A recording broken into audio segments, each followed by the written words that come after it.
roughly 24 to 48 hours away from the start of NFL training camps. Several rookies have already reported, and the veterans should be coming in this week. I'm DJ, joined by Kelsey. And Kelsey, this is kind of what we've been waiting for since the draft, to see these rookies in action and some live game action coming up as well. Yeah, I know. I'm definitely excited. It's always weird when it's not football season. You know, you're just waiting for something to happen every weekend, and lo and behold, it doesn't happen because there's no football. So it is an exciting time. A lot of great rookies to look forward to. Hopefully they pan out and they don't fizzle out. You know, we see a lot of it, especially with young kids nowadays. The 3-year gap, basically, average NFL career, 3 years. So a lot of these guys we probably won't work out, like you said, but hopefully we can see some of them explode onto the scene like we saw a lot of last year. Yeah, exactly. So we got a couple guys. We got like Kyler Murray, obviously the big one. Everybody's been talking about him since even before the draft. Is he tall enough? Is his size going to be an issue? Does his athleticism translate, which is a stupid question if you ask me. I mean, athletes are athletes. They don't change their ability to be an athlete just by stepping up a level. But I do understand the size comparisons, and, he's definitely a big question for whether he'll pan out or not. I don't know. What's your opinion on him? I'm curious to see not only does the size matter, but how does he read defenses when you're in college, especially in that offense at Oklahoma that's very, very quarterback friendly. I mean, back-to-back Heisman winning quarterbacks. Is he able to read the whole field? Is he able to section off piece by piece, going from left third, center third, right third? Can he make quick, snappy reads that are, first guy's gone, that means this one's open? Can he do that? Because he didn't have to do that a lot at OU. There's no doubting his ability to throw the football. He can throw it on a line 50 yards, 60 yards. He has touch. He has the ability to throw the football. But I want to see, can he, quote-unquote, quarterback in the NFL? He was talent-loaded there when he was at Oklahoma. Probably one of the top 2 to 4 most talented teams in the country. He was, minus the Alabama game, he probably didn't play a team with more talent. Now that he's on this Arizona team that's completely retooling, that is not going to be the case. He is going to have to run for his life. So my questions with him are kind of the same as a lot of other quote-unquote skeptics. Does his size, is that a problem? Can he read defenses? Can he stay healthy, which kind of correlates with the size? And what you said about his athletic ability, he is definitely probably the best athlete at quarterback we've seen since Michael Vick. My question is, can he shake the NFL defenders the way he's able to shake college defenders? I mean, we saw in that Texas game, 3rd and long, 80-yard touchdown run. Is he able to do that necessarily in the NFL? Can he shake out of that when he's behind the line? In a straight line speed, I don't trust very many people to catch him. I mean, very few defenders, like a Patrick Peterson type guy, can maybe catch him, but I don't want my linebackers having to catch him from behind, like you said. He's going to be a phenomenal athlete regardless. Yeah, definitely. You mentioned that quarterback-friendly offense and the 2 back-to-back Heisman Trophy winner. Soon to be 3, Jalen Hurts. I mean, Jalen Hurts has that opportunity to make it 3, and we'll get to him later on in the year. But, my question is we saw Baker succeed really, really well last season. I mean, what, offensive rookie of the year, right? No, it's Saquon got it, but he was right. Second in voting, so broke the record for rookie touchdown passes, and Baker's fantastic. Not trying to take anything away from him with that offense, just saying, we've seen 2 different opposite style quarterbacks really succeed in it. And that's the question though: was that the Baker effect, or is it the Oklahoma effect on both quarterbacks? Is Baker just that good and he was able to avoid the Oklahoma effect, or are these guys just true passers? That's my That's my big question with Kyler is can he hit the kind of open guy? Because you talk about the windows in the NFL, it's like we're talking a square that's 1 foot by 1 foot, if that. You're lucky to have that big of a gap. And we saw it with guys like, strong arm guys like Josh Allen last season. He's always been questionable accuracy-wise, but even Cam Newton not being able to fit in those tight passes. And so, they saw him in college be able to do it because their guys when they're open, you got a 5 to 6 foot window, not a 1 foot square to try to fit it into. And a lot of these bigger college guys, they have the best receivers in the country they're throwing to. So even when you're quote unquote throwing them open, they're just gonna get open regardless too. Yeah. So that's my biggest question with him is his accuracy. Does it translate? And that's I feel like honestly the height thing, yeah, that could be an issue. I get why a guy that could be 5'8" would be questioned behind a lineman who's probably 6'5" to 6. Yeah, his average height of lineman is 6'2", 6'3". I mean, if he's lucky, they're that short. So maybe he learns a couple things from Drew Brees. Watching Drew Brees film, you see when he throws, he's kind of angled backwards to get over the line. So I don't know. I think his size won't be as much of a hamper as it will be his accuracy. Because we both talked about it during the Alabama game. he had didn't his look moments. accurate at all. Like, he could not throw somebody open in that game at all. So, and yeah, he did have his moment, that 50-yard bomb downfield off of one leg. That was insane, but that's just an athletic freak being his athletic freakness. There's no one doubting his ability to throw the football, which is what I think a lot of people that question his critics say, like, oh, well, how could he do this? How could he do that? No one's. It's the same thing with RG3. No one is doubting their ability to throw the football. It's the other things that make a quarterback in the NFL succeed. Tom Brady's a pretty average to above average thrower of the football when you look at it on paper. He doesn't have a rocket arm. He's not really fantastic. He's not throwing it through a pinhole. He's not like Aaron Rodgers who could throw 80 yards 15 feet in the air so it doesn't even float. It's a bullet 80 yards. All guys in the NFL can throw the football. We're talking about read guys open, see the defense, anticipate people open, because you look at guys like Drew Brees, you mentioned Peyton Manning's entire career, Andrew Luck, we saw a little bit of this after his shoulder surgery while his arm was getting back a lot, and Tom Brady, another example. They don't rocket guys open. They anticipate them open. They throw it seconds before they're even open. They throw that 12-yard comeback at 6.5 yards. Philip Rivers. Philip Rivers is he put on a showcase last season. I mean, he was throwing like Terrell Williams 10 feet before he makes his break. He's throwing the ball already because he doesn't have the strongest arm. He has that weird motion that does take some time. So, I mean, Philip Rivers is another guy that, like, if you're a young quarterback or you're somebody like Kyler, you're trying to work on that, pull out his film too. I mean, timing is everything in the NFL. And, you know, a lot of the guys that actually do succeed aren't the best rocket arm guys either, so. Very rarely do you see like a John Elway who checks every single box, including the athletic box and the mental box. And going back to Baker, tying it back into Kyler Murray, Baker has the best fundamentals in the league when it comes to using his entire body to throw a good pass, using his legs to generate arm strength, following through, finishing in the holster, is what it's called, when basically you're throwing arm finishes in your left hip. We talked about this a little bit in a previous podcast, and I think that's where they differ, because they both come from the system, phenomenal numbers. I think Baker is a naturally gifted passer who can kind of move a little bit, and people compared him to Johnny Football with his shenanigans. But he's not really a Johnny Football type player at all, where Kyler Murray's, he's obviously not Johnny Football. He doesn't have all the issues. Yeah. But he's more of that athletic quarterback who has a pretty good arm, but I want to see how well he throws people open too. That's just my biggest question with him. As with all young quarterbacks, it's not just, oh, I'm picking on Kyler because he's the first overall pick and he's different. No, it's the same thing with every quarterback. Both the Joshes last year, Sam Darnold, Lamar Jackson, who we kind of saw where that hindered him, especially in the against those good teams like that playoff game against the Chargers. He couldn't really throw people open. He had to have a wide open target, more or less, or it had to be very clear he's going to be open right here. Exactly. Yeah, definitely. And then another big one, everybody's talking about him. You got Ed Oliver from Buffalo, defensive end, projected number one best player going into the draft. Fell off coming into the draft. The pre-draft rankings and just those last couple of weeks, those fell workouts off all the way to number 8. Yeah, exactly. He fell off all the way to number 8 to Buffalo. Like, oh no, how terrible! Like, you just got passed by arguably the most historic quarterback to ever play in Kyler Murray. What he did in one season was crazy. So, yeah, no, Ed Oliver's another one. I mean, can he actually succeed? Can the skills that we saw on the field in Houston, at University of Houston, can that translate to the NFL? And even bigger question would be, like, you got Mario Williams as a former top overall draft pick too.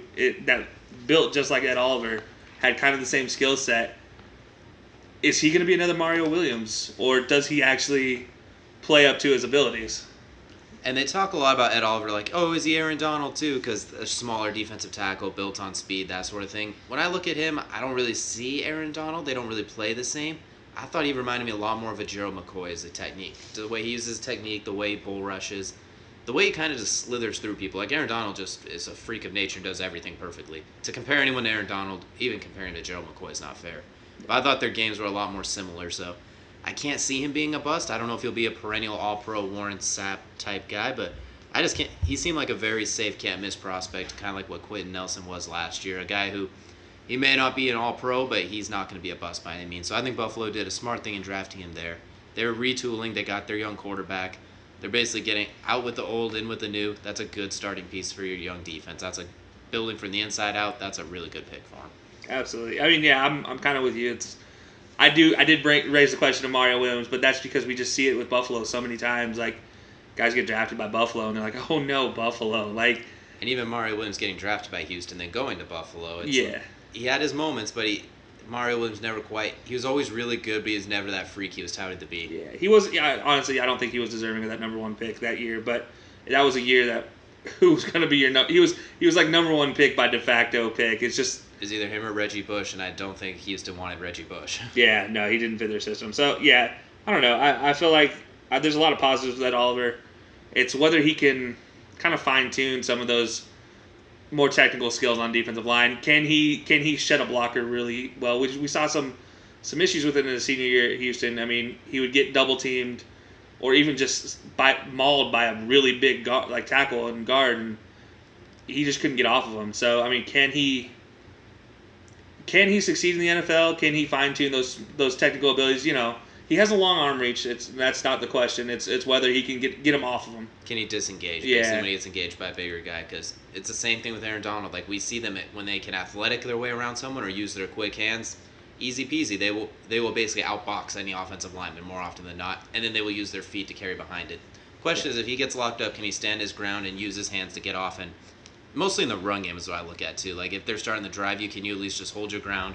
You don't have to make the tackle. You just can't get destroyed so they can pass to the second level. You keep your guy occupied. Basically, can he learn to do what Jadeveon Clowney does on the run? Like not the level Jadeveon Clowney does, but that's one thing we both talked about with Clowney that he's just so good at. His run pursuit is second to none. I mean, he's just so good at it. It doesn't make sense, but he's got the long arm of the law there. I mean, he can just kind of do whatever he wants with his predator arms. And exactly. So. And then a team that didn't draft Ed Oliver, that is on the hot seat there, actually going to be on Hard Knocks as well too, is the Raiders. 3 first-round picks. You traded away Amari Cooper, top 10 receiver in the league, depending on how you look at it. Khalil Mack, top 3 defensive player in the league. I think he's the second best defensive player in the league. Maybe even number 1. I'd have to sit down and rank it, but he's a freak of nature. Madden agrees too. That's a 99, one of 499 overall. And you have your normal first-round pick after a terrible season. And at number 4, you take Cleveland Farrell. Good kid, good body of work at Clemson. Very solid, but he wasn't even the best defensive lineman on that team, and you took him at number 4. You passed up on guys like Ed Oliver, Josh Allen, Dexter Lawrence, and then that's what you get. I mean, I like him, but number 4 is kind of a reach. You take Jonathan Abrams, the safety, killer. He's a killer. Like he's a first-round pick. I think where they got him was a good pick. He's a hard hitter. He's got to match that Amari Cooper, Khalil Mack production before too long. And then Josh Jacobs, the running back out of Alabama. Really nice. Think they're good players, but they got big shoes to fill in Oakland, soon to be Las Vegas, after trading away those 2 superstars. Yeah, definitely. I think the biggest question for me is Abram. Was it at what 12 to 15, somewhere in that range? It was in the 20s, yes. Early 20s, yeah. I mean, you have some actual solid safeties and corners out there that they're built for the pro game that could fill those shoes instead of Abram, and you get a big hitter like him instead. I mean, yeah, they already have Carl Joseph too, who is basically that safety who will crush anybody but has trouble in coverage. Abram, I think, is a lot better in coverage than Joseph, and I think he's worthy of a first-round pick. But when you're the Raiders, you're going to Vegas. We talked about this. You need more playmakers. You need guys that are going to step in right away. No doubt. And Abram, he's really good, but I don't think he's going to be Derwin James. I don't think he's going to have that kind of instant impact at safety. And that's the problem is some of these young guys, they have some big shoes to fill, even just from their the previous 2 draft classes. I mean, you got Clinton-Dix, you mentioned Derwin James. I mean, Malik in the Hooker, last Malik Jamal Hooker, Adams, Jamal Adams. These guys are studs. They're all pros. There's also, I mean, I guess Pro Bowl players. But they're these really strong, talented guys, and you got this guy going to Oakland, and you're just kind of like, if you don't watch college football, you didn't really know about him. The draft process, he wasn't touted as they have to take this guy, he can't miss. It's the quote-unquote 5-star guys are gone, but here's a really good 4-star guy, which you're not going to get a whole lot of those guys in that later spot, but it was weird to see them take a safety. I feel like their whole secondary needed work, and you had guys, like a guy I was going to bring up later, a guy we should look out for is Greedy Williams. Was the top-rated corner, arguably, out of LSU, but he dropped all the way to the second round to the Browns. I think he would have been a good fit with the Raiders. They need secondary help. I wonder, we're going to get into that, like why do you think Greedy was passed up? But Abrams, I would have liked him maybe early second round for him if he's still there, or another team that needs just that hard-hitting safety. I think that was the one thing the Raiders really didn't need was a hammer at safety. Exactly. And then, you mentioned the Cleveland Farrell pick. I like Cleveland Farrell, I do, but he wasn't even the best guy in Clemson's defensive line. First round pick, hands down. If he's taking where Abrams taking, it's like, damn, what a steal. If you got him and Josh Allen per se, or him and Ed Oliver, it's like, well, look at this Raiders defensive line. Yeah, no, I think he'll be a good pro. I don't see any much downfall, but I think he's already approaching his ceiling, if not already there. I don't think he's going to be much better than he is. I think he's kind of just going to be kind of a Haloti Ngata style, like a long-term pro. He'll get you a couple sacks here and there, but his biggest job is going to be stopping the run. He'll be a 6, maybe 10 sack guy a few times, but he's never going to be that force of nature you want him to be, which is what you draft for number 4. And that's not a big deal. It's better to get a really good player than someone who fizzles out like a Vernon Golston did with the Jets. Yeah, exactly. And the running back from Alabama, though, that pick is, I think, honestly, out of their first-round picks, I think that's their best pick. I think he'll translate the best into the NFL for what Oakland and Gruden likes to do. I think he's a straight running up north and south guy. He gets going, and he will run your ass over, or you're going to get out of the way. He's not going to move off of his line, and the train is coming. Get off the tracks. I mean, good luck stopping this kid. His strength is not questioned. He is actually that strong. He's country strong, as they like to say down south. But no, I think honestly, the Raiders didn't do terrible, but there's a but. And that's why they're on Hard Knocks. We have a lot of questions about that draft class coming in. And the one thing I'll add with Jacobs is Alabama running backs. Is he Trent Richardson or is he Derrick Henry? That's what you got to see with him, because it's kind of like the Game of Thrones joke. Every time a Targaryen is born, you flip a coin to see if they're going to be insane. This one's with Alabama running backs. You kind of flip a coin. Are they going to pan out or are they going to fizzle out? So we'll see with them. I definitely agree. I think he has the best opportunity of some of the recent ones. We see Mark Ingram still kind of sticking around in the NFL. So, there are guys there for Alabama. Sean Alexander is probably the biggest one that stands out to me. Like, as far as, oh my gosh, that's a running back. He was the era of the big running backs. He's probably one of the best. For like a 3-year period. Yeah, exactly. For 3 years. Hey, all it takes is one, right? He did it for 3. So he was a cover athlete for Madden. So, he did something right. Got a Super Bowl ring, so nothing too bad. They lost that one. Oh, well, never mind. They should have won that one. He was in a Super Bowl. If you ask any Seattle fan, they should have won that Super Bowl. But yeah, no, so, it's, I don't know. I think he'll do well, but I do question the same thing. Like, is he going to be crazy or is he going to be good? And then guys that are translating to the NFL, a guy I think could be an absolute steal of a pick here that I thought was a first-round pick. I was begging teams that needed a receiver to take him middle of the first through the second round. Hakeem Butler out of Iowa State. The grown monster power forward playing receiver that he is. Watching his highlight film is like watching a grown adult pick on his kids after having too much of a competitive spirit or something like that. Or their kid beats him one time and he has to reestablish his dominance. He bullied corners. He has the best high point attacking of the ball since Mike Evans, arguably, coming into the league. He's faster than you'd think. He ran, I believe, in the high 4.4s, low 4.5s. I can't remember off the top of my head. Best hands in the draft. Longest arms. He's a monster. He's basically everything he's a skinny Gronkowski with his build, honestly. It's amazing. I think that's going to help Kyler Murray so much, as having an easy-to-throw-to target like that, too. Exactly. And with him, I honestly looked at his film, and it reminds you of Calvin Johnson as far as just how much of a bully he was to corners. He goes up over the top of them. He burns by them. You honestly don't know if he's going to run a 3-yard slant or if he's going to blow by you for 40 yards. He's just...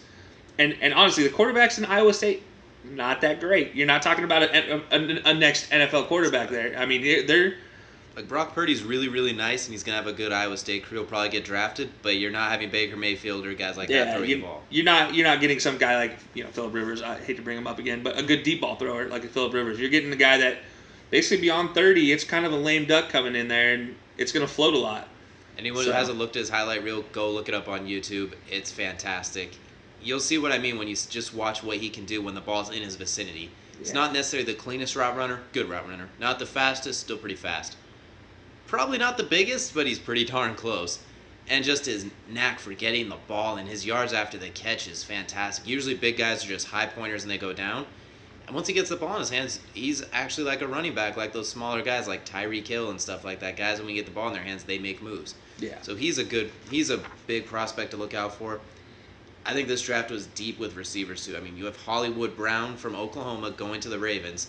kind of funny for him. He goes from that Kyler Murray quarterback who likes to move a lot to Lamar Jackson, a quarterback who likes to run a lot, who's I don't think as good of a passer as Kyler Murray, but we'll see what he does. They're going to run a lot of bubble screens, I think, and some RPOs with Lamar Jackson. Just get the ball in Hollywood Brown's hands and watch him go, because he might be already one of the 5 to 10 fastest players in the league. Yeah, I mean, you don't get the nickname Hollywood Brown. You know, the Hollywood sign, like, he's a star. He is a stud at receiver. He's fast, and I don't think there's a better fit for a team he could have got. I mean, obviously, yeah, you could get a pure thrower, but as far as what he's used to already, he's used to catching kind of some lame ducks. So Kyler wasn't always the perfect spiral. He was really good, don't get me wrong, but being as short as he was, he couldn't always get a perfect spiral over the line. So, you know, you get a guy like Hollywood Brown coming in who is fast. He's quick enough to get to these quote-unquote misthrown balls that maybe they're actually where they're supposed to be intended for Lamar's sake, but for an NFL quarterback, it's going to be a little bit off. So, you know, he's quick enough. He can adjust. My only question with him is kind of those ankle injuries. Will they catch up with him? You know, you gotta wonder. Luckily, I think those smaller guys like him, and he's 5'8", 5'9". Seems like the smaller guys heal from those injuries better, as opposed to the big guys who, when they get 1 foot injury, their careers go downhill. We see a lot in basketball, like Bill Walton. Once he started getting lower extremity injuries, career is basically over. So I think he'll heal up well. He's looking good.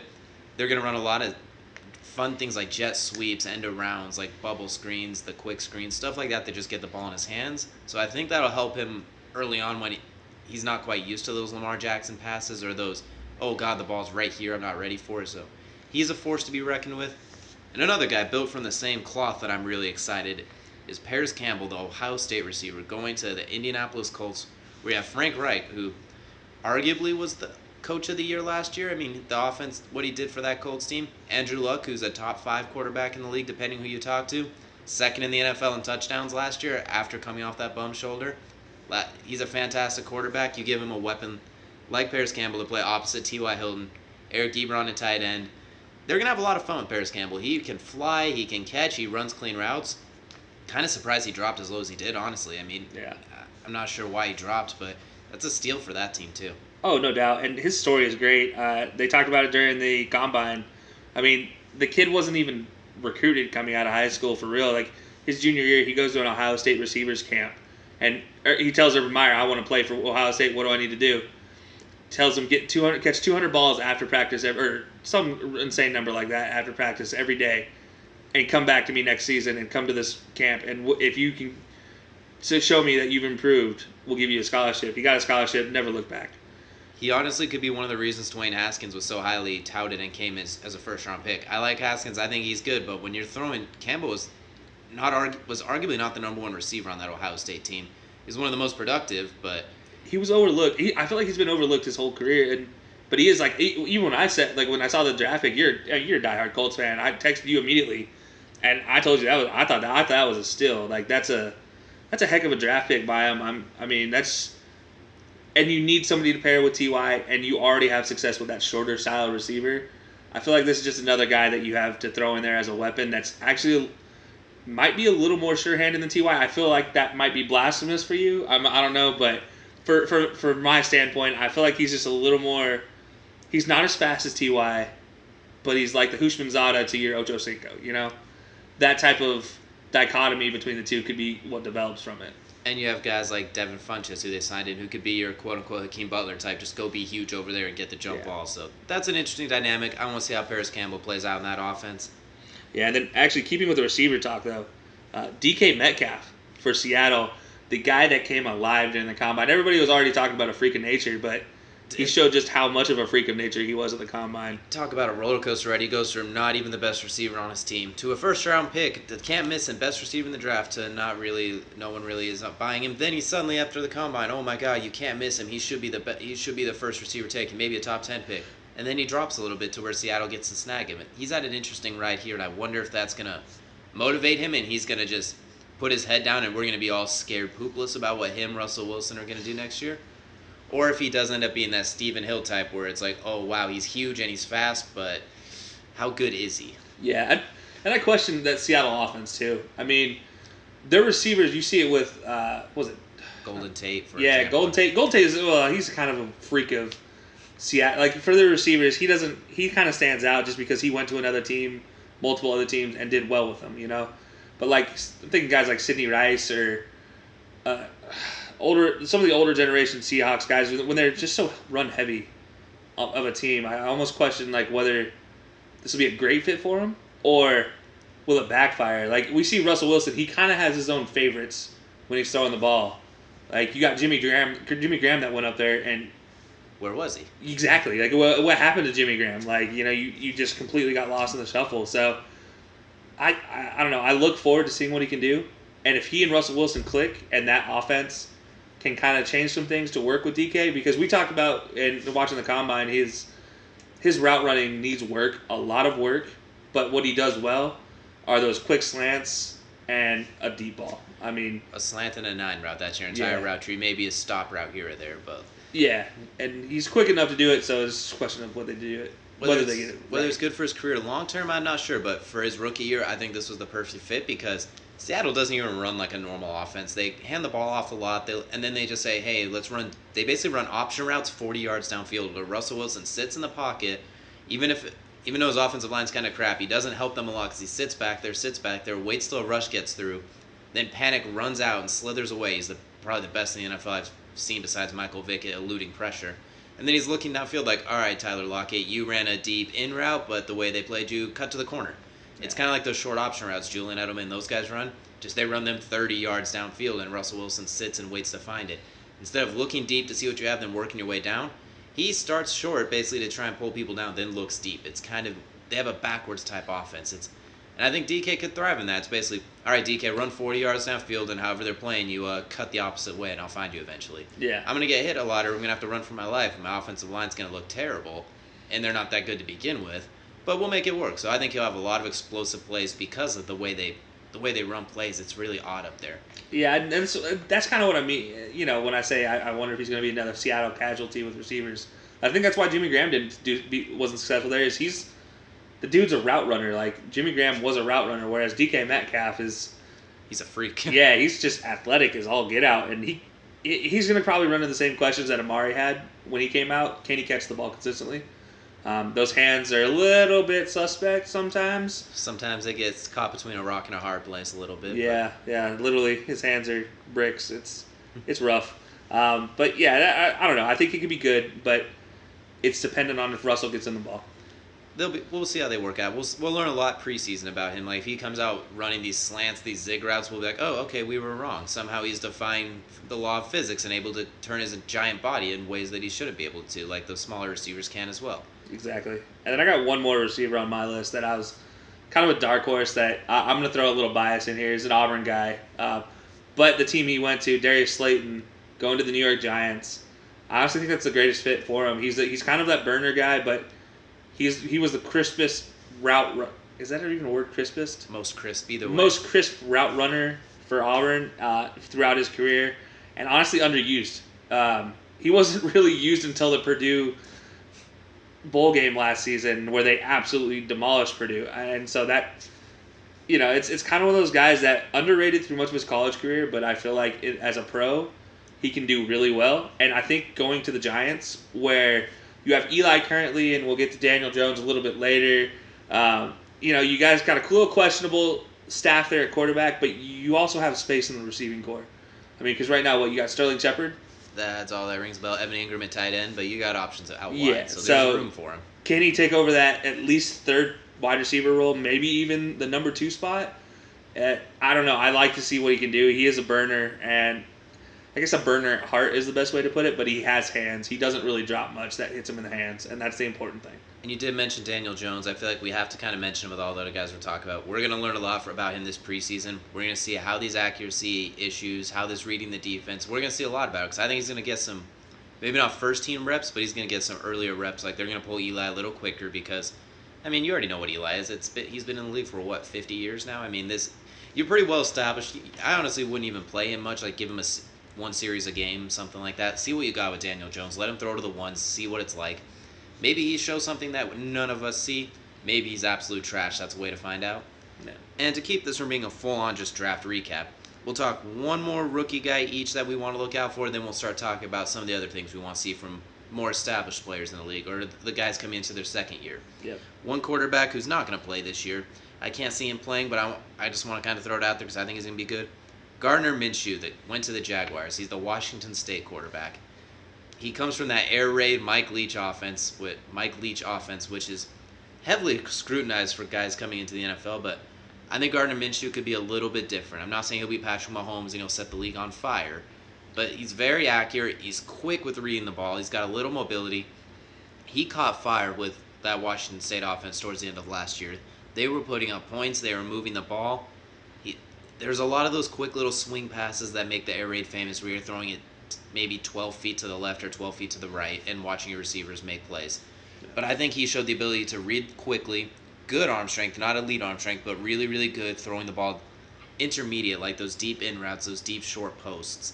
He showed a lot to me last year, and I think him getting to sitting behind Nick Foles is kind of weird because Nick Foles isn't a guy where you say, hey, watch him sit behind. But you can see how calm he was. Like during those 2 playoff runs with Philly, Carson Wentz even kind of mentioned it, seeing. And a lot of the players, like how calm he was, how relaxed. I was just like, oh, shucks, that play didn't go our way, but we'll get him later. Yeah. I think that'll be good for him as well. And they got some good young receivers down there. Maybe after they develop a little bit. It's Nick Foles' team now. It's a defensive team. Kind of a mess of a team, honestly, when you see some of the stuff, when you hear some of the stuff going around with him. But I think he's a player to watch out for, whether it's with the Jaguars or if he ends up getting released and going somewhere else. I think he's going to be a starting quarterback at some point in his career, and I think he's going to make a lot of noise when he does. I definitely agree. I like Gardner Minshew. He's got all the abilities, and there's something to be said about Mike Leach giving him his stamp of approval. Like the kid wasn't even going to play when Mike Leach first got there, and then Mike Leach brought him into play, like because he could run his system, and that's something. There's something to be said about that. That'd be he's a guy to look forward to. I actually kind of got I got 2, so I got to talk about them, but one on both sides of the ball. I'll keep it short for everybody out there. I'm gonna let my fanhood show out again, but I got Deshaun Davis for the Bengals, team that needs a linebacker, needs quality people to play on their team too, like quality character guys. They got to basically rebuild that team from the Marvin Lewis, Fontez Burfict mess that it's been. So exactly.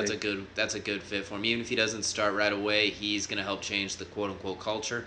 Yeah. Plus, they need linebackers, whether they start, they're sub linebackers, they're on kickoff, or they just need people to go. They need hitters. And if he does start from the beginning of the season, if he's able to play from the get go, I do have him as kind of a dark horse for Defensive Rookie of the Year because he is just that skilled running a defense and getting to the ball and making tackles. And on the flip side of things, another quarterback, guy that's not going to start for a while. He's sitting behind Tom Brady. Jarrett Stidham, kind of a kid that's been all around since he left Baylor, since he left high school for that matter. Went to Baylor, went to Blinn College, then played scout team quarterback for high school. Went to Auburn. Didn't always have the greatest time at Auburn. But I think that's just the system that Auburn runs. It's not very quarterback friendly unless you're a run first type of quarterback exactly. or a true athlete. And while he can move a little, he's no Cam Newton, for example. Yeah, and I think he could be that next Jimmy Garoppolo guy, the guy that's the heir apparent to Tom Brady. His biggest question is, can he keep his mechanics consistent? Sometimes he'd overstride, sometimes his arm would get a little loose throwing the ball, so it'd get a little squirrely in there. But I honestly think he's set up to be a quarterback to look out for in the future. Sitting behind Tom Brady can't hurt. Granted, he might, if the Patriots want him as their parent, he might have to wait 10 years depending on Tom Brady. But that's a good pick. I look forward to seeing him too. I think in a different offense, he could have showed out a little bit more, maybe upped his draft stock a little bit. It's hard to succeed in that offense unless you're a mobile type quarterback. Yeah, definitely. So we talk a lot about the rookies. To expand a little bit, I want to talk a little about some of these second-year players because we see it a lot throughout history. I mean, RG3, a bunch of guys that show up in their rookie year and they look like they're on a Hall of Fame trajectory, and then they're not. So I think the simplest place to start would be those quarterbacks, the 2 Joshes, Allen and Rosen, Sam Darnold, Lamar Jackson, Baker Mayfield, who I think we both agree he'll be fine. I think he'll be fine. I mean, he's so bloody accurate. I talk about his mechanics all the time because they're absolutely amazing. I think Baker's probably not going to go full all-pro best quarterback of all time this year. But when you got Odell, Jarvis Landry, all the weapons, we all talk about it. He'll be fine. He'll probably get 28 touchdowns to 30, probably around the 10-pick march, probably about 4,000 yards, 63 to 65% completion. He'll have a really good lower tier Pro Bowl caliber year. Like he'll still probably be a sub in for the Pro Bowl. Yeah, definitely. I think for Baker, the one problem might become he has too many weapons. He might get that too Brett Favre mentality that he sometimes will show out. He is a gunslinger at heart. He just wants to get his guys the opportunity. So I do worry that maybe he'll try to give too much opportunity to guys like Odell and Jarvis. Sometimes you might try and force it to him to just keep everyone happy because, weirdly enough, a lot of times they talk about the quarterbacks being like the quote-unquote leader of the team, the father figure, uncle figure, whatever you want to call it, where they're very cut and dry. There's not a whole lot of personality to him. He's the opposite. He is one of the lads. He's the leader of, like, when you see people dancing and playing in the locker room, he's the leader. That he's usually starting. He's not the quarterback sitting in the corner clapping. He's starting most of the fun, which is kind of a good thing. I mean, it's somebody everyone can rally around really easily. So I think he's the perfect type of quarterback for these egos. The question is, like you say, do all the mouths get fed? And if they don't, can they work around it? And you have a rookie coach. Rookie coach, can he manage the egos? And more importantly, is there a sophomore slump with him? The defenses kind of say, like, oh, he's really good at, let's say, this corner route like they did with Cam. They're like, oh, he loves the corner routes. Then they started just taking that away, so he had to try and throw other routes he's not as comfortable with. Yeah, definitely. There's film on him now. That's the biggest thing. And I like Baker. I like his mechanics. I love what he can do. We'll see how he translates. Yeah, the only thing with him, you mentioned the film part. Even when teams got film on him in games, I mean, it was still like 5 games into it, he was still cutting defenses apart. So actually, I feel like he got better once teams got film on him. That's for sure. But I'm also thinking like the 1 week as opposed to full offseason. Yeah, it'll be a question that can defenses that play him actually stop him, and can he adapt? I think that's the biggest question for me is his adaptability in a game. Can he step aside from his own ego and be like, hey, I'm not getting it done doing what I'm doing. What do I need to change to get it done, And that'll be a really good next step a lot of young quarterbacks need to take is going to plan B and plan C. But I think we'll see how he gets it done next year. He has enough weapons, so if he is struggling, sometimes you expect, hey, Odell, go get it for me real quick. Or, hey, Jarvis, do what you do with your 400 catches in 3 years thing. Yeah, and then speaking of plan B, I do question whether the Cardinals want a plan B pill after the last draft because drafting Josh Rosen and then shipping him off to Miami for Kyler now, I don't know. I feel like Josh Rosen is that guy. The next one, I don't know. I'm just going into it. It was the best joke I had at the moment. So I like Josh Rosen. I think he has a lot of potential. In last year's draft going into it, he seemed like the most pro-ready, just his accuracy, standing in the pocket. The question was, there was weird questions about his character. Like, did he have that Aaron Rodgers, does he think he's too smart for everybody? Which I don't really buy that. Everything I've seen from him, he seems like a good quality dude. And can he stay healthy? And so far, he stayed pretty healthy after getting assaulted last year behind that Cardinals offensive line. Yeah. So this is probably a blessing in disguise for him. Miami's not a whole lot better, but I trust them a little bit better than what Arizona's offensive line was. And the question is, does this trade destroy him? Does it rebirth him? Does he kind of stay the same? I mean, he's kind of who's competing with him? I mean, he should be the foregone starter, realistically, when you look at it on paper. Yeah, no, definitely. Honestly, when I see him, I think of the Margaritaville, the song, Jimmy Buffett song. He's just so chill, so relaxed. He's a California kid. He doesn't seem like he's bothered by much, and maybe even there's a little Eli in him. I don't know. I mean, maybe there's just that little bit of a I don't care what you think, I'm gonna do me thing. And I don't know what it is about his personality, but it does make me question his quarterback aptitude because of his personality. And I don't know what it is. I can't pinpoint it. I can't say it's because I think he's too laid back, because he shows a little fire, but there's just something about him that I hope he can get it figured out in Miami. I do think he has all the talent to be good, and I do think he warrants the draft pick that the Cardinals spent on him, because I honestly wish the Cardinals would have given him an opportunity, because I think he was not terrible. He was not terrible for what he was given. I mean, you're not given a whole lot down in Arizona. You got Larry Fitzgerald, who is basically in the crypt. I mean, and David Johnson coming off an injury with no offensive line, a defensive head coach with no defense, unfortunately. Like, they fell apart. That was just a mess last year. He didn't get a whole lot of opportunity. And realistically, they traded up to number 10 to get him, and then you ship him away. So on Arizona, that's just a mess. I mean, you better hope Kyler pans out on that one. That's another thing with Kyler. You're throwing a lot of pressure on his shoulders. He's got to basically bounce out 2 first-round picks at this point. Yep. Because there's a lot of talent left on that board the year before. Oh, no doubt. And, yeah, Rosen is definitely a guy that, by all means, I think he would have been perfect for Arizona. But I understand you have the number 1 overall. You might as well get the best If you believe Kyler Murray can Yeah. win you Super Bowls, you go get him. You don't And just mess around with quarterbacks, really. Kingsbury's been a guy that even before he took over, even before there were talks of him taking over, he said if I had the number one draft pick, I would take Kyler Murray. A little And foreshadowing. so that is, that tells you something about the kid. It tells you something about the coach and their relationship. So I think that'll work out for Arizona, but I honestly think this will work out for Miami the best with Josh Rosen. I do think he can be what Tannehill was supposed to be there. I'm not saying he's going to be the next Dan Marino, but he can be a guy that gets you there. He could be your stable quarterback for a 10-year period, potentially, if he continues his progression. Exactly. And then, of course, we talked about Josh. We got to look at Josh Allen, too. You mentioned him earlier, the rocket arm of the law. Could throw the ball a million miles an hour and probably hurt people when they catch it. He had a surprisingly effective rookie year in Buffalo. Everyone wrote him off as being trash. How dare you draft him? Jalen Ramsey called him absolute garbage. That changed after they played. Weirdly enough, he was still inaccurate. He still had issues with that, but he made plays. He threw rockets and threw touchdowns. And as a runner, my goodness, I did not see this coming. He was pretty athletic, but he looked like a white Cam Newton half the time. I liked him coming out of college. I liked him coming out of Wyoming. I loved his athleticism.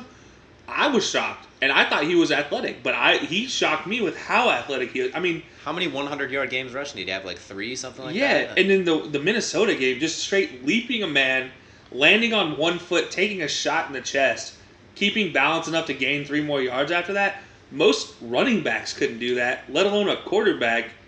And half of them that could do that, we'll take Zeke for example, he probably would have taken the shot to the chest and fell down.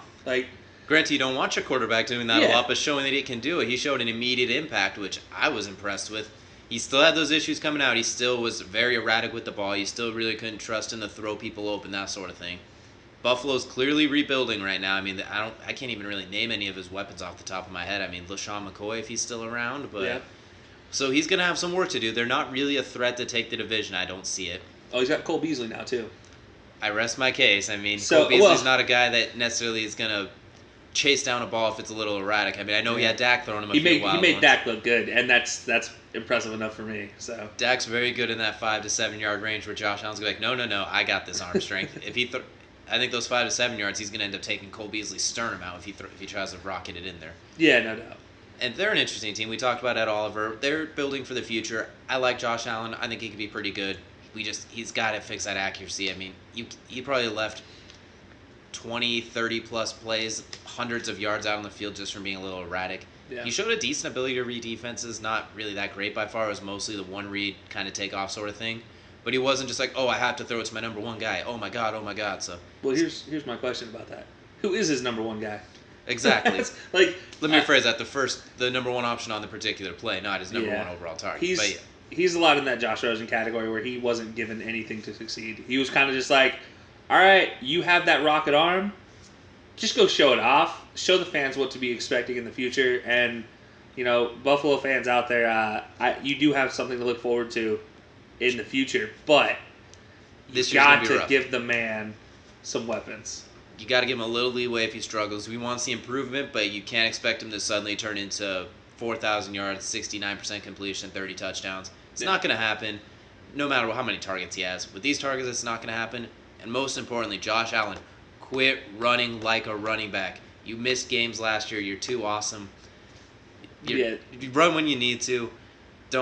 We don't need the Wild Wild West, like Will Smith version of Josh Allen. We don't need that crazy man jumping on a giant mechanical spider just to make a play. Like this, Josh Allen, just relax, slide. Go down, man. As somebody who's watched Andrew Luck a lot, is a big fan of his game. Early Andrew Luck did the same thing, and it was awesome. But save it for playoff games or big games. Don't do it every game. When you're 6-10 or whatever it is, or when you're 1-5, whatever it would be, just go down. It's cool. Yeah. And then that leads us to the other another quarterback in New York, a young quarterback, Sam Darnold, one of your favorite guys coming out of the draft. I think he showed he had his rough moments with the Jets. The same thing we said with all these quarterbacks. All of them, weirdly enough, besides Lamar Jackson, went to terrible teams. It's kind of ironic because the last few years we've seen young quarterbacks go to teams that were pretty good or that loaded up. Jets were terrible too. I mean, your best receiver had 8 felony charges from his reckless driving with Robbie Anderson. So I thought Sam Darnold showed a lot of improvement. He had a buttload of turnovers, which you expect from rookie quarterbacks. Some of them were really bad. Other ones, they happen. He's a rookie quarterback. It happens. Terrible team. But that last half of the season or so, he showed a lot of promise. The way he was delivering the ball, the way he was reading defenses. I thought he showed a lot of improvement.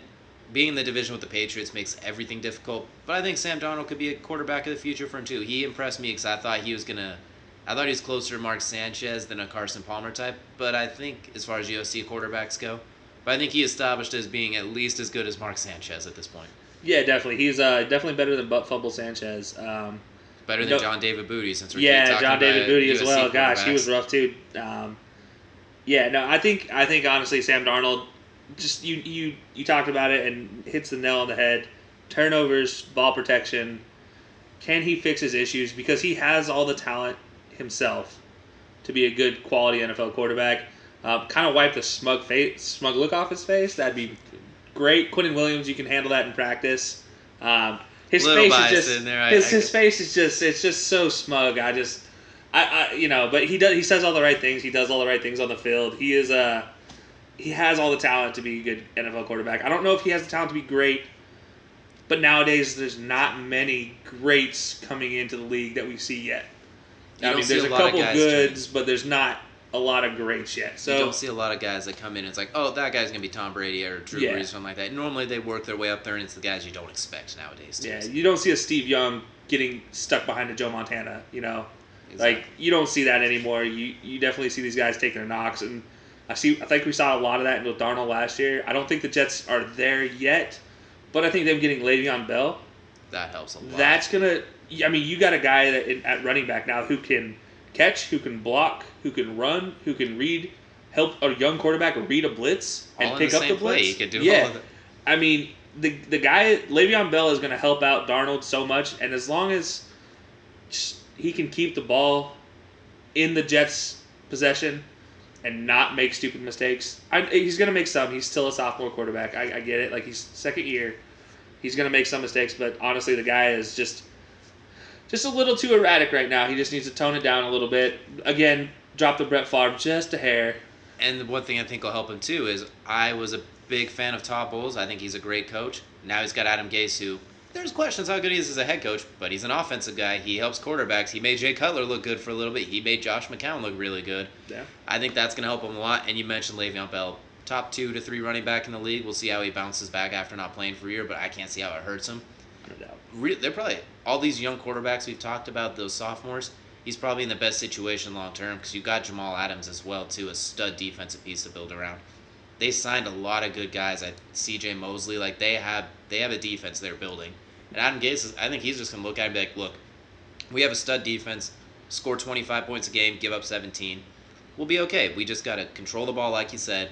Work Le'Veon Bell, pick up first downs, let Sam use his mobility, kind of like Jake Plummer was in those old Broncos teams sort of thing. Yeah.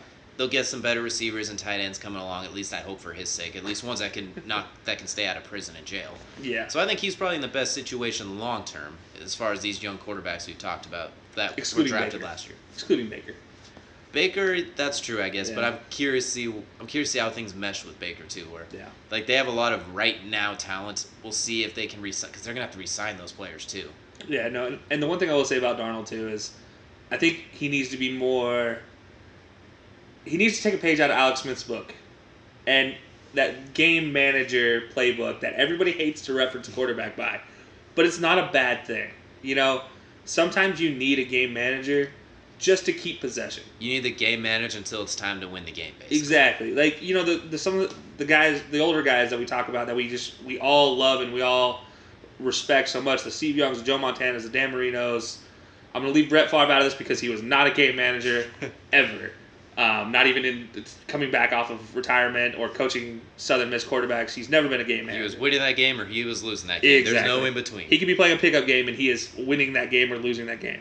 But no, those guys, what they all had the ability to do is just run the offense, run what's called, make adjustments as need be.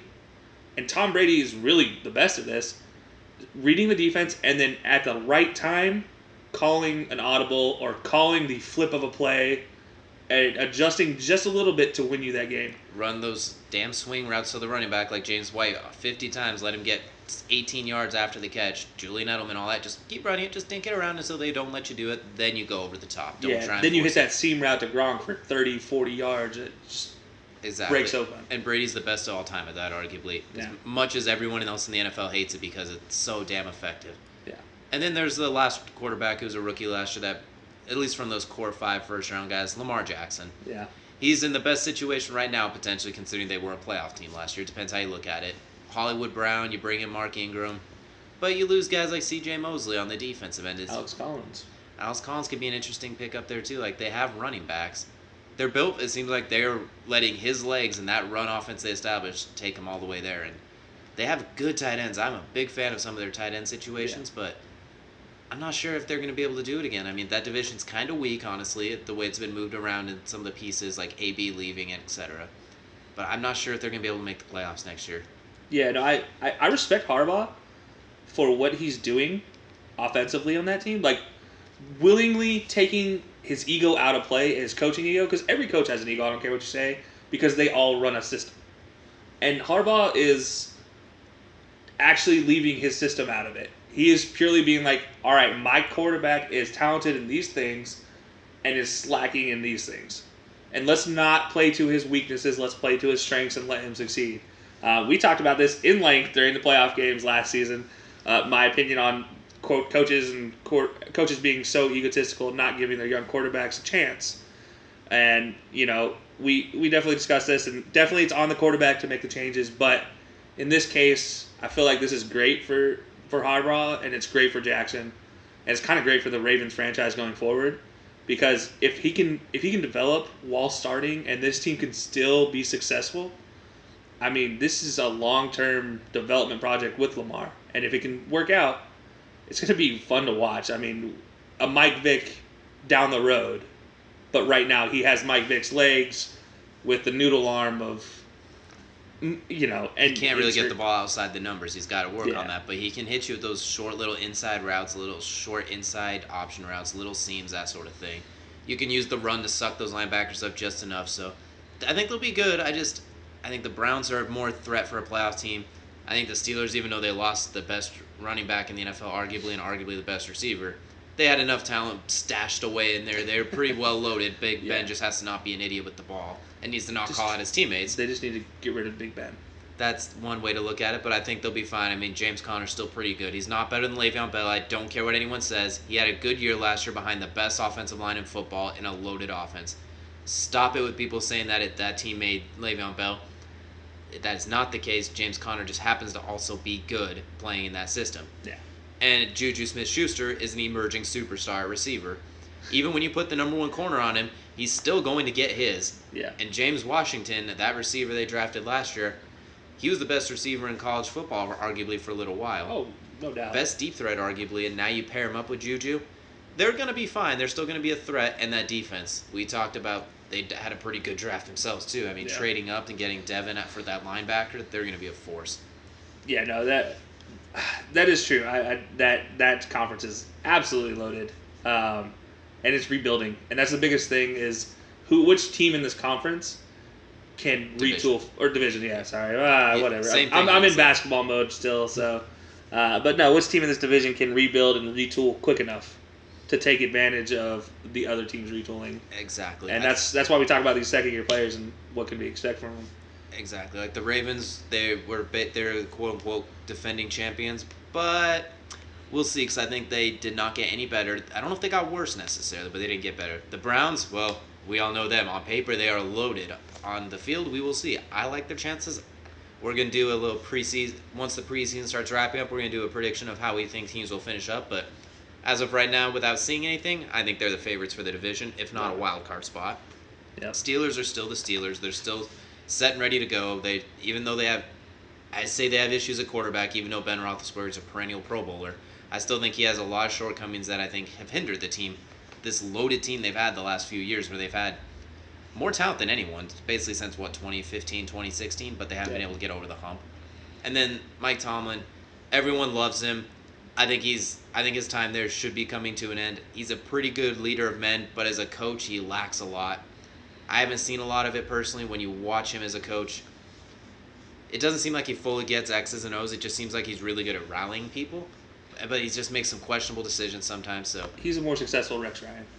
That's one way. That's a good way to look at it, honestly. Like, he actually knows how to market himself to keeping his job. I don't think Tomlin's terrible by any means, but I don't think he is. I'm with you. He's not X's a top and five O's, coach all time, like it sounds. Some people say he is. X's and O's, he's very questionable. But Joe's and Schmoes, he's great with them. And then you look at some things too, like that Antonio Brown situation with the Facebook Live. There's just a lot of little things. He's like, well, we're not going to punish ourselves. You can't really say that. You mean whether you believe it or not? There's been some questions there. He's still obviously a really good head coach. I mean, 25 teams would take him over their current head coach. I mean, there's maybe 7 better than him, honestly. Not trying to fully blast him, just saying, like, he's been there for a long time. Big Ben's been there for a long time. Eventually, things, unfortunately, just kind of need to do. There needs to be a change. I mean, Tom Landry eventually left the Cowboys, stuff like that. So. Jimmy Johnson.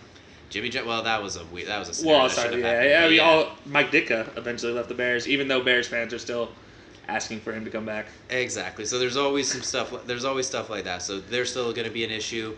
The Bengals, we talked about them a little bit. They're in full rebuild mode, honestly. They should trade A.J. Green. I know they talked about it. Let him go somewhere else to try and win again. Andy Dalton, I think you're kind of stuck with him right now because you can't do anything else. You paid him too much, and you're not picking high enough to really take another quarterback. So if you believe, he's not that old, though. I mean, he's still pretty young, especially in quarterback years. You could retool around him if you still believe in him. A.J. Green, if you believe in him and he wants to stay, that's fine. Tyler Eifert, if he can play more than 13 snaps. Joe Mixon's a pretty quality running back. Like, they have some pieces, but I doubt they're going to be a worst to first turnaround team. Like, so they're kind of out of it, but those other 3 teams, I think they're going to be. It's going to be a fun division again. Like, this was arguably called the best division of football for a few years span there when the Ravens and Steelers were going back and forth, and the Bengals were that 3rd team. I think we're going to see that again coming up this year. Oh yeah, definitely. I definitely agree. And then kind of wrapping this recap of these second-year players, you got two more for you? I think the question with the last ones is, how are they going to bounce back after these rookie years? One of them that I kind of have questions about because he was really good was Leighton Vander Esch. Yeah. He's the Cowboys linebacker. Kind of, I don't want to say took it by storm, but when he was drafted, they're like he was more known for looking like Thad Castle and his ability to play football. Yeah. But he came out and he was fantastic. I mean, he was a really, really good run defender. Going downhill, he was fantastic. Coming up and making tackles from like that cover 2, like against the Saints, is where I think he really helped show up. He'd come down, get Kamara. Come down, get Mike Thomas really quick. No yards after the catch. Sure tackler. A little overrated by some regards. Like, he's really good, but he's not. He shouldn't have necessarily been in the Pro Bowl right away unless it was like a later alternate compared to some other guys. Yeah, he's definitely not the best of the last year's rookie class in linebackers, but he's top 2, top 3 from that group. I mean, I feel like you can comfortably put him in the top 3. Top 2, maybe. Depends on what you think, but we'll get to one of the other guys here we're going to talk about in a little bit. It's kind of weird. We're talking quarterbacks and linebackers today is the plan. Yeah, that's kind of the goal. For me, I got one of the guys I have looking back at from last season going forward is Kerryon Johnson. I've talked about him before many times. I mentioned him. I just think he's just so talented for what the Lions need, and I think he is the best running back to come through Detroit since Reggie Bush. Granted, we only have a year, so how does he continue his progression, and more importantly, can he recover from the nagging leg injuries that keep popping up in his career? If he can stay healthy, he reminds me a lot of an Alvin Kamara type. Like, yeah. Just a little bit, can do a little bit of everything. Not the fastest, but so quick of foot. He can run pretty good routes. He's not necessarily the receiver Kamara is, but he's very versatile, athletic, not a sprinter, but still fast. Not a hurdler, but can still jump. Not a ladder expert, but can still juke people. Like, he's just a really well-rounded back that makes plays, and you can ask him to do just about anything, and he'll go do it for you really comfortably. You can depend on him. That's the biggest thing you kind of want from a running back is, hey, he's dependable. Exactly. Yeah, I think he's one of those Auburn running backs that is taking advantage of the system that Auburn ran, and he was asked to block. He was asked to throw. He was asked to, run. He was asked to catch passes. He was asked to be a decoy on things. So he's definitely taking advantage of that, and he's showing all of his full talent in the pros. And I think he's another guy that just looking forward to his second year. Can he not get that sophomore slump? Can he keep evolving and keep bringing his game into a higher realm? I mean, really. And then we talked about linebackers to kind of tease that to it. When we looked at last year's linebackers, probably the big 3 when you look at it: Leighton Vander Esch, Roquan Smith, Darius Leonard. All 3 fantastic. I know Roquan got a little bit of a late start with us and didn't get to start the first couple games, but I think he proved he's fantastic, especially in pass coverage. Yeah. Leighton Vander Esch showed he can absolutely destroy the run. Darius Leonard, the ultimate Pro Bowl snub if I've ever seen one. Even as an alternate, you don't get him in. Leads the league in tackles, has Bill's been 7. Madden snub too. Yeah, I don't know what the ratings are with that. He struggled a little bit against the Chiefs, but I mean that game was just rough for everybody on the Colts team. The Chiefs just kind of were ready for him, and I don't think the Colts are ready for the Chiefs. Darius Leonard, you lead the league in tackles. You have 7 sacks, I think is what it was, 4 interceptions, 4 forced fumbles. Basically, you stuffed the heck out of the stat sheet. You were the best tackling linebacker in football last year when you looking at strictly numbers, not like all the other stuff. On a defense that played really well down the stretch, but it's not by any means a loaded defense. It's not the Cowboys defense that we saw destroy the Saints. It's not the Jaguars defense. It's not the Patriots playoff defense or anything like that. But he showed that he is going to be a perennial All-Pro as long as that's not the peak. Like, if that is his peak, that's a really good peak, but he needs to continue playing at that level even if the numbers don't quite match, because those are historic numbers. You can't expect 160 tackles every year. That's crazy. I mean, that's Patrick Willis-esque. Better than Patrick Willis, actually. But yeah, no, he does remind me of Patrick Willis, of that talent level. It's whether he can sustain it, and frankly, on a defense that needs him to be a top linebacker. I mean, he is. They're rebuilding, so obviously that's to be considered into it. But as of right now, I mean, I feel like it's straight up Darius Leonard's defense, and you got Malik Hooker on the backside. You have, I can't think of his name right now, the corner. Kenny Moore, the sack artist of the playoffs all of a sudden. Yeah, Kenny Moore, the blitzing cornerback who's better covering than blitzing, but anyways, we're going to blitz him anyways. Like, whatever. Anyways, no, Darius Leonard, I think is just, he's so good. Don't get me wrong, I'm a Cowboys fan, so obviously I like Leighton a little bit. And we all like Leighton. He's fantastic. But I honestly love Darius Leonard's talent level. He is just so good across the board. He's another guy that has those long arms that just once they get you, he's got you. He's a spider. Like, he will have you John Jones-esque for all you fight fans. It's, he just gets you wrapped up and you're not getting out of it. He has incredible range where I think Leighton's outstanding going downhill. Darius goes side to side a lot better. And I think in pass coverage, he's not quite Roquan necessarily. I think Roquan's going to be one of the best covering linebackers in the league for a while. I think he can still hold his own coverage. He still gets picks. He still makes clutch interceptions. Those long arms you mentioned when he rushes the passer, that helps him engage and disengage the linemen, as well as just basically get off the run blocks too. So he's a guy I just want to see, is he going to continue on this perennial Pro Bowl All-Pro trajectory, or was it going to be a flash in the pan? I don't see how it could be a flash in the pan, honestly. When you hear the guy talk, when you look at his game, the Colts got a steal last year with him, Quentin Nelson, Braden Smith. They hit it out of the park last year. This year you got Rocky Sin, Paris Campbell. We're going to see what they look like this year. Yeah, I definitely think his biggest thing, he definitely needs to improve on pass defense, just long-term coverage-wise. He's very much I can cover the middle, but he's a good zone defender. Can he cover that slot receiver if he gets put over the top of that on a deep out? Can he cover that guy on a deep post or a deep corner? Can you put him on Travis Kelce? Like, don't let him get 150. Exactly. You're not going to stop Travis Kelce, but we need to play man, hold him to 5 for 50 or something like that. Can he do that? That's my biggest question for Darius Leonard going long-term forward. But I do think he is the best of these second-year players we've talked about, and he's in the best position to be one of the greats in the NFL. He definitely has all the talent. He has all the tools. He has the brains for it. Just can he continue his trajectory, and can the injury bugs stay away from him? Is there anything else you'd like to talk about for the NFL preseason coming up, training camps, anything else we should look out for that we didn't mention today? Looking forward to Hard Knocks. We mentioned a little bit earlier. Looking to see what the Raiders behind the scenes look like. We all know John Gruden.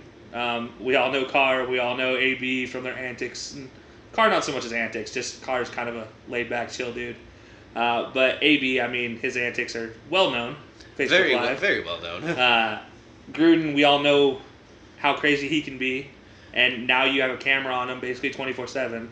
Like you saw with Jeff Fisher. Jeff Fisher was the exact same on Hard Knocks as he is in everything. So. And then last year with the Browns coaches, you saw a lot of them basically trying to show up and show out for the camera a little bit. Yeah, Todd Haley especially was Todd Haley. I mean, yeah, exactly. Hugh Jackson, unfortunately. Yeah. Yeah. So I mean, that'll be fun to watch going into the preseason. Really excited to see just what these young guys can do, especially all the playing time they're going to be given. Always excited for the Hall of Fame game if they actually have it this year. They stop having issues with this artificial turf. That'd be great. Yeah, that's awful. And speaking of Hall of Fame, Baseball Hall of Fame inductions today. I mean, we had some pretty noticeable names for us people in our general age gap going in. Yeah, no, definitely. This is one of the first years that kids born in the '90s will actually know these players. You got Mariano Rivera first. I'm going to start off with him because he is the first unanimous vote getter inductee. Like, so he every single voter put him as an inductee on their ballot. That is absolutely unheard of. The Baseball Writers of America do not ever agree on anything, but they all agreed that this man who throws 2 pitches, a cutter that will absolutely saw your bat off, and a straight fastball / changeup thing, I don't even know what to describe it as, is the best pitcher the best closer they've ever seen. And so for him to get a unanimous election into the Hall of Fame. And as a closer, too. Not a full-time pitcher. Not a guy that pitches you the 7 innings or sometimes 9. A guy who averages 2 innings a game, basically. Exactly. I mean, yeah. It's crazy to me to think that that's something that's happening right now. But, I mean, it couldn't happen to a better guy. And he earns every bit of it is earned. I mean, he is humble pie as all humble pie gets when it comes down to it. He is the most humble dude. He will do everything for his community back home. I mean, the guy's what if you have a young child right now, or you're a coach, you're teaching your kids what to be like off the field, I point to none other than Mariano Rivera. I mean, the guy is at pinnacle of what you can expect from a baseball player or any athlete, period. And even going back to on the diamond too. I mean, it felt like anytime he took them out, it's like, well, this is over. Good job, guys. It was like Adam Vinatieri going for a game-winning field goal or quote-unquote Michael Jordan going for the game-winning shot. It's like, well, this was fun. Good game, guys. Every time he touches them out, it's like, well, we had a good run. It's over now. Exactly. Yeah, no, you heard Enter Sandman come over the PA system. You know it's game time. Exactly. Like, you either hit that first pitch or you're not going to touch anything you see from him. You better catch him before he gets warmed up, and it took that one pitch to get warmed up, basically. Yeah. And another big name to talk about is Roy Halladay, Doc Halladay. His wife actually gave his Hall of Fame induction speech. I was just reading some of the reviews on it, and I actually didn't get to see it myself, but said it was one of the most emotional entrance or inductee speeches they've ever heard of. For those of you who don't know, Roy Halladay passed away a couple years back due to a plane accident. He was actually, I think he was flying medical equipment for some kind of charity event, and unfortunately the plane went down and he passed away. He was one of my favorite pitchers growing up. I loved watching him. He had a wide variety of pitches. He wasn't just that 2-pitch guy. He seemed like he could throw everything. And he probably could throw. He was a righty. He probably could throw him left-handed if he wanted to. Yeah, as well. no, you call him Doc for a reason. It's not because that just has a degree. No, he's precise. It's all precision. He will lull you to sleep. He will rock you to bed. You name the analogy, he can do it to you. He had a really deep toolbox. Yeah. There's a reason he has 2 Cy Young awards to his name. He was fantastic. I think hopefully he doesn't get lost in the shuffle long term because he was one of the best pitchers I ever got to watch. Absolutely. And honestly, he was another guy. You just look at this list, and I can go down this list, and all of them, just off the field, they're just so great. Mike Mussina is another one. I mean, again, you could say like Doc, he was just that good, but Doc's on another level from Mussina. Mussina he was quality. He's a perennial kind of nod for All-Star voting, but he was never that guy for He was any never team. the best necessarily, but he was consistently really good. Yeah, but he did bring the pitch that I used to throw back when I was playing. He did bring the knuckle curve into prominence. It was a pitch that, good luck hitting it. Honestly, it drops right out of the sky into a bucket. That's actually how he practiced it, was trying to drop it in a bucket from the mound, and good luck. Another guy, Edgar Martinez. This is another really notable one. We kind of saw the tail ends in our lives if you were born in the 90s. But a DH to be elected to the Hall of Fame, a guy whose only job is to hit, to actually be elected to the Hall of Fame. I mean, honestly, I don't, I don't think you could have had a more influential pick other than Mariano or Doc to be in this Hall of Fame draft. And if this was any other year, this is the headline of the Hall of Fame inductees. This is your lead pretty much any other time. Yeah, your DH, the first time a DH has ever been elected. And then just kind of rounding it out, you got Harold Baines. Again, never a guy that was the best, but if you want to look for a solid player, you got Harold Baines there. And then you got Lee Smith, another guy he's kind of came in that closer era when closers started becoming a thing. The Eckersley eras, things like that. He kind of got overlooked a couple times, but it's kind of nice to see that he is getting his just due. He was a great pitcher, so it's nice to see these guys get in the Hall of Fame. Guys that didn't make it, you got Barry Bonds still not making it. I don't know if he's going to make it, honestly. They just seem so set on not putting him in there because of a steroid allegation. And honestly, he's so polarizing. It almost seems like it's a cool thing to not vote him in, or it makes you quote-unquote different or hipstery to not vote him in, depending on how you look at it, honestly. Both sides of the equation, it works for them to not vote him in. Exactly. So, I think this year for Hall of Fame, though, for the MLB, this is probably the one year you're looking at the list and you're just kind of like, no questions. I don't regret any of these picks any of these guys to be inducted in the Hall of Fame. I think all of them are well deserving. Maybe Lee Smith might be the most quote unquote questionable, but that's like saying that Chipper Jones isn't one of the best switch hitters you've ever seen. It's kind of blasphemous. He was that good. In an era where he needed to be that good. It would be wrong to say he doesn't belong. He's just surrounded by base. He's basically a 9 surrounded by 10s, if we're going to use an analogy like that, which is not to disrespect him at all. You're put on a deck with Mariano Rivera and Roy Halladay. And then good luck. Exactly, and all these guys deserve it. Fantastic moments, well deserved, all of them. Amazing careers. Couldn't be happier for them. I wish every year for Hall of Fame was this basically like cut, dry, easy. I wish every sports Hall of Fame was this, just dead on. Yeah, I definitely. I remember back last year when they announced like who's actually going to be inducted in the Hall of Fame, and when they had Doc Holliday's family and Mariano, they had the short clips of it. I as a fan of the players, growing up watching these guys, these were my heroes growing up. I literally looked at it and I shed a tear watching it. It was just so emotional, so awesome to see. You wanted to be these kids you wanted to be these guys growing up as kids, and I still to this day remember emulating Mariano Rivera's windup as well as Doc Holliday's windup when I was pitching. Pre-game, trying to see if I can do the exact same, throw the exact same pitches. When I learned how to throw a knuckle curve, I watched Mike Mussina highlights when YouTube was first coming about. These guys are guys that influenced my life in such a big way, and a lot of baseball players' lives in such a big way, and it's great to see. It's well deserved too. I can't emphasize that enough. Exactly. Probably the best Hall of Fame class I've seen in a while, just as far as people as well as skill and just overall deserving it. There's no questions whatsoever. Absolutely. All right, and transitioning away from baseball for a second, we're going to move to the fights last night. Fight night on ESPN, kind of, for those that don't know, the only reason I was really paying attention was Greg Hardy, but DJ will let you kind of recap some of it. Unfortunately, Greg Hardy was kind of the biggest name on the card, depending on who you talk to. Once again, he wins a fight in like 40 seconds. He's athletic, he hits really hard, he's kind of a freak, not very technically sound, but he wiped the floor with a guy that was pretty even to him as far as experience level goes. He didn't really look good except for his takedown defense. When Adams shot on him, that was absolutely beautiful. I can't even explain it in actual words. To see a 266-pound heavyweight who cut to that limit, like you don't get much bigger than that, honestly. See how he just shrugged him with his hip and ended up on top in a kind of like a side mount with the guy on his hip sort of thing, and then just blasted away at his head. For all Greg Hardy's faults and his lack of fight skill, quote unquote, for a UFC level, that was absolutely wonderful. Yeah, see, I just want to see Greg Hardy get his head bashed in. That's the whole reason I was watching. I just want to see somebody knock his block off. So that's what I was hoping for. But yeah, no, that was actually honestly a fun fight to watch. It was short enough that you can almost get it in on a little blurb on Twitter, so it wasn't too bad.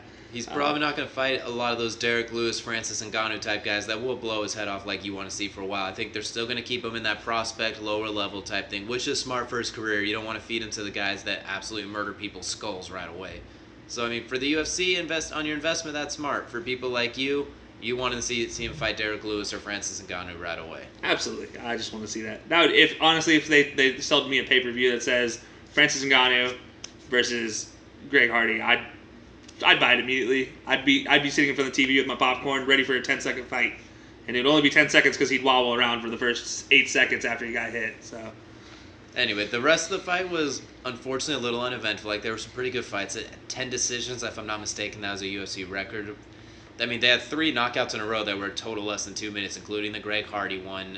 It was kind of funny, and then Walt Big Ticket Harris putting the lights out on Olynyk, who we kind of knew if it stayed on the feet, Olynyk was in trouble. All he can do is choke people. Really good at it. He chokes them when they're sitting on top of him, punching his face, and it's really weird how he can choke people while being mounted. Or even when they're in a clinch position on top, he just locks up a weird Ezekiel choke. But Walt Harris, I think, established himself as not just a fluke fun fighter, runoff type fighter. He showed like, hey, I can use my aggression, I can use my kind of wild punching, and I can make it work. That knee to the left hand was really nice. He looked really good. The rest of the fights were really good. Alex Hernandez, I know he's mostly known for getting kicked in the face by Donald Cerrone, but he had a decent game, decent fight. He probably lost, but it wasn't that big.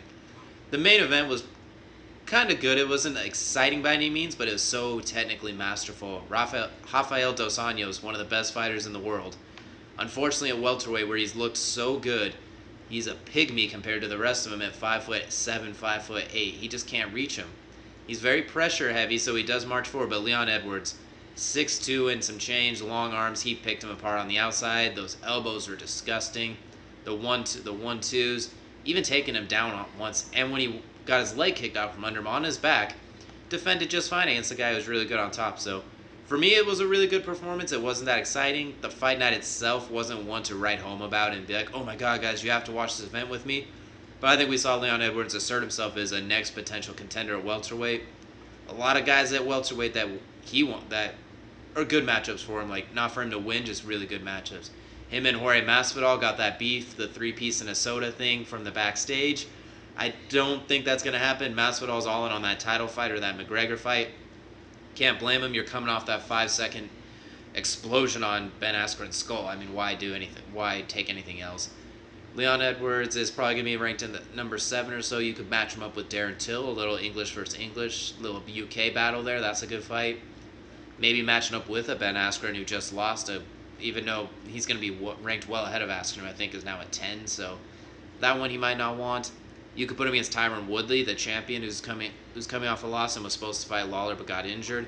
So there's a lot of fun going on at welterweight. Then you got Colby Covington, everybody's favorite villain, basically the biggest, I don't know how to describe, basically he epitomizes the Make America Great sort of thing, because he says it in every interview. He talks about making welterweight great again. He's the biggest Donald Trump fan I've ever seen. But he's fighting Robbie Lawler in a fight that's very winnable for him, and he was interim champion a little over a year ago. So welterweight's kind of fun, at least for me. And then the champion coming off an injury.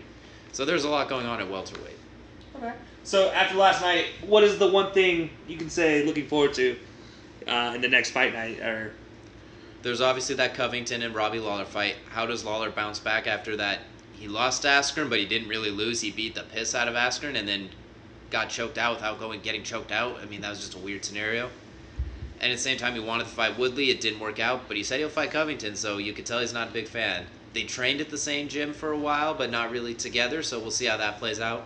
Covington's trying to get that title shot that he's basically should have had more than for the last year. He's been kind of given the shaft, and unfortunately, I think unless he absolutely starches Robbie Lawler, he's going to get the shaft again, because Masvidal has to be next. I mean, a 5-second murder of Askren, that next title shot, no questions asked there. All we're waiting on is Kamaru Usman to get healthy. And then, like, Leon Edwards ascending into that role. Like, the welterweight's just really fun at the top right now, so that's an event I'm looking forward to. And, of course, Daniel Cormier, Stipe Miocic, the rematch coming up. Was DC's knockout the first time a fluke? Stipe's arguably the best heavyweight of all time. We'll see how they bounce back. Stipe's been on the shelf since that fight. Cormier did fight Derek Lewis in between. That's a fight I think a lot of people are curious about. And DC at heavyweight, if he wins this fight, he might be the best heavyweight of all time. He hasn't lost a round at heavyweight. In fact, he hasn't really lost a whole lot. He's lost maybe 5 rounds in his career. Like 3 or so to John, maybe 2 to Alex, depending on how you look at it.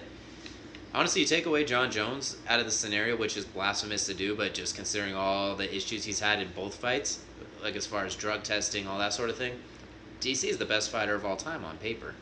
That's crazy to hear about. I mean, think about only losing 5 rounds in your, give or take, yeah. In your entire career. Like that's obviously Hall of Fame esque in UFC, but just worldwide, that's just talent. That is amazing to think about. And I mean, when you look at it, he's never had no drug issues, no running people over issues, no hitting pregnant women in their car issues. Like, he hasn't had any of those things. Like, the other guys in that conversation, look at GSP, Demetrius Johnson, Anderson Silva, John Jones. Jones and Silva, they both have those drug issues. I still think Silva's the best fighter I've ever seen, but with those drug issues, you take them into account. GSP, I think he's the best welterweight of all time. His middleweight title is very overrated. He beat Michael Bisping, who was coming off a bit of a layoff, as well as he was he was not the best fighter in the division at the time, even though he was champion. And then he disappears again. You fight one time at middleweight against a guy he's not the best fighter, and he's not. I know he was the champion, and it sounds blasphemous saying that he had a title defense, but it doesn't have the same weight as if he beat a true big-time middleweight, like if he beat a Yoel Romero or Robert Whittaker or something like that. And then he bailed on the division, citing health issues, and still hasn't come back. So he's obviously in that top 4, but I can't put him number 1. Demetrius Johnson never really moved up after 125 was made. He stayed there, refused to fight at the 135ers. He was good at 135, but he lost his title fight to Cruz. So really, DC, I mean, undefeated at heavyweight, nearly undefeated at light heavyweight. He's the man. He's the best champ besides Amanda Nunes, really, too. So that's a fight I'm really looking forward to. We talked about Amanda Nunes in the last episode. And, she's a whole nother level of beast. We won't get into comparing those two. She's probably the best female MMA fighter of all time. I can't really question that. So you have DC Stipe and then Covington Lawler. I'm curious to see if this layoff affected Covington at all, because he spent a lot of time, quote unquote, trying to make the welterweight division great again without fighting this last year. Yeah, he went to the White House and took a picture with the president. Does that affect him at all? I mean, I don't know. He seems really hell-bent on this character. I'm wondering if it affects him in the cage. You almost wonder, those type of guys, did they really choose the right field by going UFC with those type of caricatures? Or is that really just who he is? I mean, I don't know. Maybe he needed to take up WWE on an offer or something. We'll see. I mean, that could be in his future, depending on how this fight goes. But that's pretty much all that's going on in the MMA world right now that has my full-on attention. So is there any last things you wanted to add real quick? Nah, it's kind of been a quiet weekend. Bummer Serena lost out in Wimbledon. But, you know, she's so great still. She'll be fine. I think she'll be fine. Super Mom is still super awesome. So, you know, she got her time coming. She'll be good. Well, we're excited for NFL training camps coming up. We're going to do a lot of coverage throughout that leading into the preseason as well as the regular season. We got basketball coming up. The good part about baseball is the big fights. So stick with us on LowSports Podcast. We're now on Apple Podcasts as well too. So if you're not checking us out there, feel free to visit there. And be sure to subscribe. Spotify, whatever you listen to us at, click that subscribe button. Help us out. It just looks really good for us, and it helps make your job of finding our podcast when we release it that much easier. Well, that's all for this week on LowSports. Thank you for tuning in. We'll see you again next week.